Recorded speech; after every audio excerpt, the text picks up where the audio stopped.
Hey, all you zealots and zerglings out there, it's time for another 2 versus 2 on the map Discord 4. This is the second replay of 2 that my buddy Contrarian sent me to cast, and he has spawned as the blue Protoss. His ally once again is Night Clone, now is the red Zerg, so a bit of a change up. And it looks like Chronic, the teal or the purple Terran, has already been booted from this game, which is going to be a bit anticlimactic. So we'll just have to see how Riskbreaker T, the teal Terran, is going to fare all by himself. The only advantage being is that he will obtain all the resources from Chronic, and it looks like he is going to try to do a bit of a he's gonna try to control 2 armies for the time being. So going for a bit of a double supply depot right now. So this, we'll just see. I've seen some interesting overmatch play before. In fact, in one of my early games in the practice league, I was on a 2v2, and my ally, he did build up a decent small roach force, and then he got booted out. So I had to take his force and my force and just try to win it on my own, which I am proud to say that I was triumphant against my opponents. But this is not about me and all my wheelings and dealings. I know you're disappointed. I know when it's not about me, it's just why are we watching this? But we could still get an interesting game out of this. So we got a nice wall off by Chronic, who's double basing like a champ. And Contrarian's SCV is a bit caught in the corner right now. He's got a 0 chance of escape unless one of these supply depots goes down, and I don't see that happening. And wow, this guy's really going to try to control both bases. I mean, he could just use the resources of one, but he's going to try to double it. It might just be an idea just to make this a resource base, because he could just as easily. I mean, I guess he can't get a max 400 army, but I don't know if it would get to that in a 2v2. It often doesn't. Especially not on this map, where it's, despite its size, it's usually a fairly fast game just because the bases are so spread out. It's a lot easier just to run at your opponents than to try to defend half the map. And well, this SCV is still, or this probe is, well, it was still alive, but the Marine is going to take it out. And we do have an early expansion here for Night Clone. And what has he got at his base? He does have his spawning pool down. And getting a Baneling nest, uh-oh, it could be spelling trouble for this wall here. And what do we got? Contrarian's going to be building the wall in. I don't think they have to worry about an early rush, but I guess you never know. And we got some Zerglings out on the map. I'm not sure where they're heading. It looks like they're just going to head over here, watch the expansion.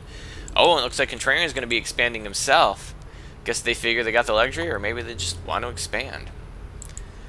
And we've got a double gas here that the Chronic, or the Chronic proxy, is putting down, even controlling the mule. So I gotta say I'm impressed with Riskbreaker here.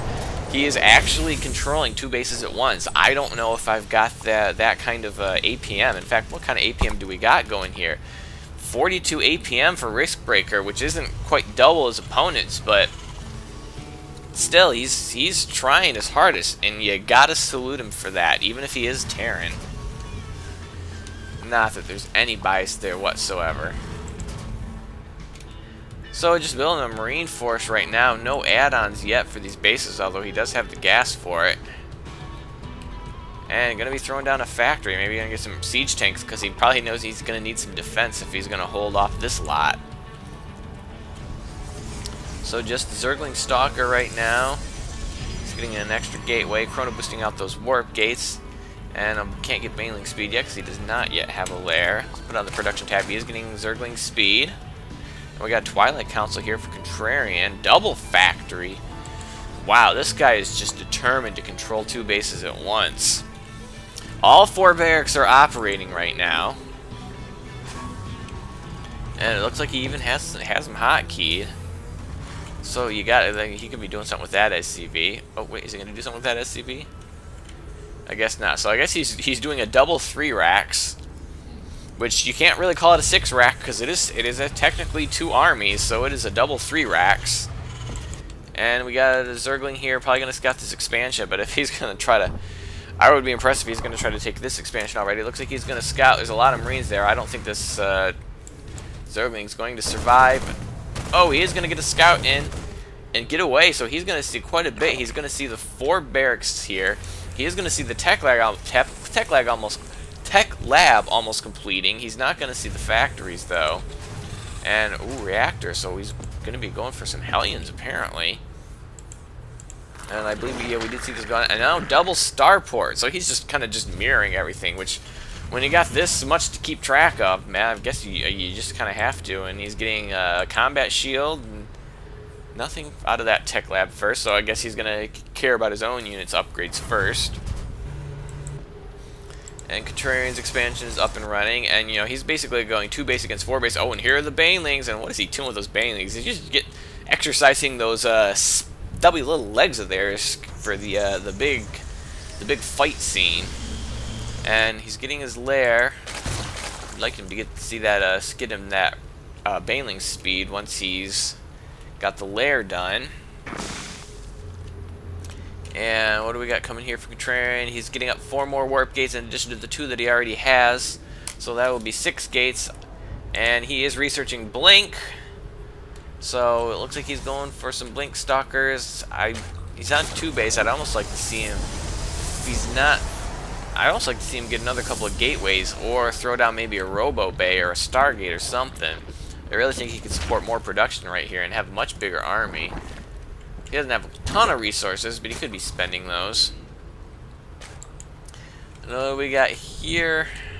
I still see a bunch. Oh, no, there is a siege tank out now. Is he researching siege mode? He is researching siege mode. And we're getting a ping now coming from Night Clone. I don't think they're moving out just yet. Looks like Contrarian's getting a proxy pylon in place for when the final battle comes. Oh, wow, Night Clone's got an Overlord scouting these he's got an Overlord scouting every base except for this natural expansion, which I guess he doesn't really need to keep eyes on that.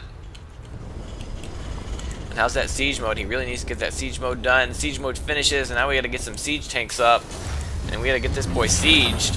And what do we got coming here? Oh, we got some Dark Templar for Contrarian. I didn't even see the Dark Shrine go down. This could be bad. Oh, and the supply depot's down.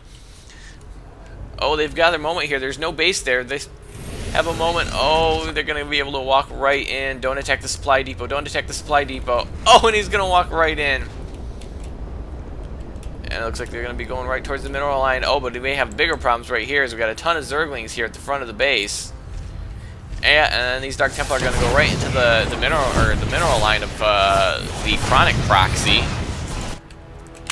And look at all these Banelings. He did get the speed upgrade. That's good to see. And you can see they're rolling around down their centrifugal hooks. Oh, and the Marines are all in the back of the base. I don't know if they took out the Dark Templar. Oh, he's got the Banelings burrowed there, but there's nobody at the front of this base.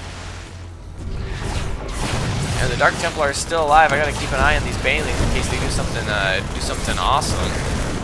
And I don't see any movement yet. It looks like the Dark Templar are going to kind of get clear. And we need to get one more scan. Oh, and they are going to go down. And we got a single Zergling here. Oh, he is not going to do what I think he's going to do. This is just devious. Is he going to get that siege? He can get the siege tank seed up and just completely obliterate that Zergling. Oh, this is just not funny. Oh, and he's going to pull up the barracks. I guess he's going to try to get his army out. Oh, this could be bad. Night Clone's got the Banelings selected. Oh, they're getting closer. Oh, this is going to be brutal. I can't watch, but I can't pull my eyes away. Oh, look at it. Oh, he absolutely destroyed that army. Oh, and I'm not sure why Night Clone's telling. Ow, and Riskbreaker is just going to leave the game.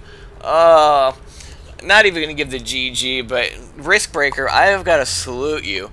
You macroed like a champ as best as you could, controlling 2 armies.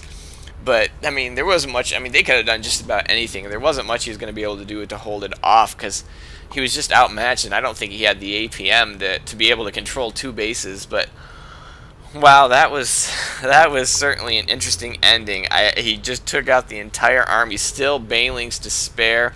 I'm not sure why he told him to move back. Banelings do not splash your allies. They are completely safe to use around friends and family. So I hope you enjoyed that ground explosion, because that was probably the only thing to watch this game for. And have a day.